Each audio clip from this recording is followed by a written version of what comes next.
want you to look at something right now. Think of some major goal you want, or maybe it's one you're already working on and you have experienced a lot of setbacks, a lot of defeats. You've experienced a lot of disappointment. Maybe you've already given up. And maybe you just need a little fire, a little encouragement to get back in the game again. Here's what I want you to look at. There are winners, there are losers, and there are people who have not discovered how to win. And all they need is some coaching. All they need is some help and assistance, just a little support.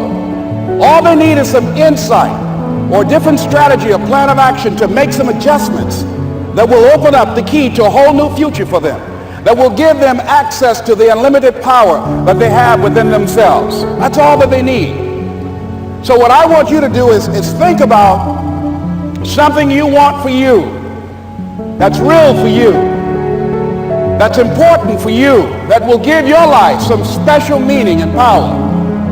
And I don't even want you to say, I can do that. I don't want you to assume that.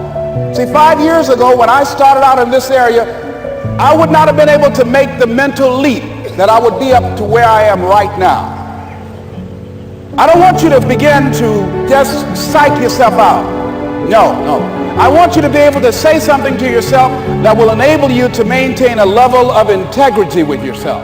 That when you say this, even when you face tremendous setbacks, it will be a benchmark to keep you in the game, to keep you moving forward and experimenting and readjusting your strategy and your plan of action, continuously looking for ways to win. So what is that something? When you got an idea you want to move on, you might not have the money, you might not have the education, you might not have the support or the resources you need. What is that something that can keep us going, that will enable us to act on our dream? What's one of those keys that will begin to help us to discover the secrets to our dream? Here's what I want you to repeat after me, please, with power and conviction. Say, it's possible.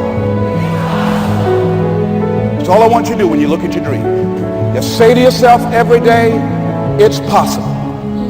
Just say that every day to yourself, it's possible. Because what does that do? See, it begins to change your belief system. See, the way in which we operate, ladies and gentlemen, it's a manifestation of what we believe, what's possible for us. Whatever you've done up to this point, all that it really is a duplication, it's a reproduction of what you believe subconsciously that you deserve and what's possible for your life. Most people operate out of their personal history, out of their memory, things they have done, things they've experienced, things they've seen, things that they have observed. What I'm suggesting that you operate out of a larger vision of yourself. I want you to see yourself doing what you want to do, experiencing what you want to experience, having what you want to have, doing what it is that gives your life some meaning and value. Operate out of your imagination, not your memory. Because whenever you look at where you want to go, I'm wanting to warn you, you will have some conversation back here after you go through the data that you've experienced in life saying you can't do it. And so what you want to begin to do is ignore that inner conversation.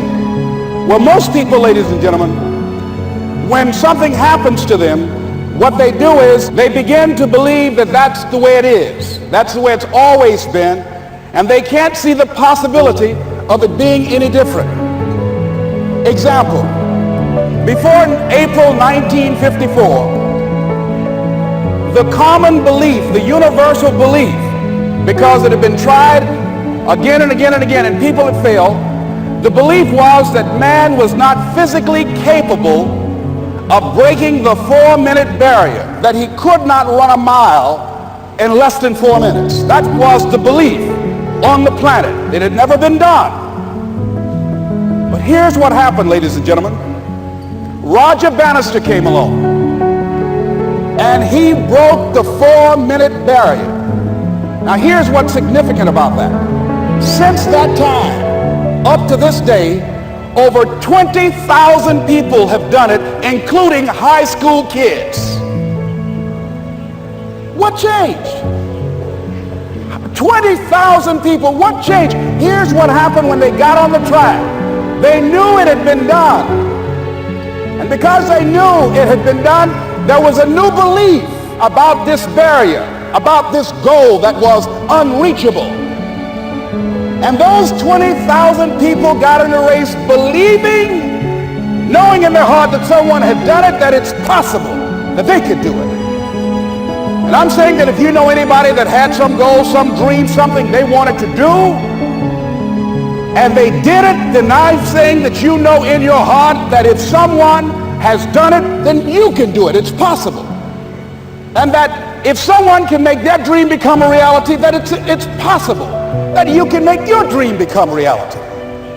And so as you begin to look at where you want to go, beginning to embrace that, it's possible. I'm blessed and highly favored. I've got a lot going for me. I got some good stuff in me. And it's possible that I can bring my greatness out here in the universe. That I can do what I want to do. It's possible I can write my own book. I can have my own business. I can take the trip and travel around the world. It's possible. I can bounce back from adversity and reinvent my life. It's possible. Regardless of where I am, the things can get better for me. It's possible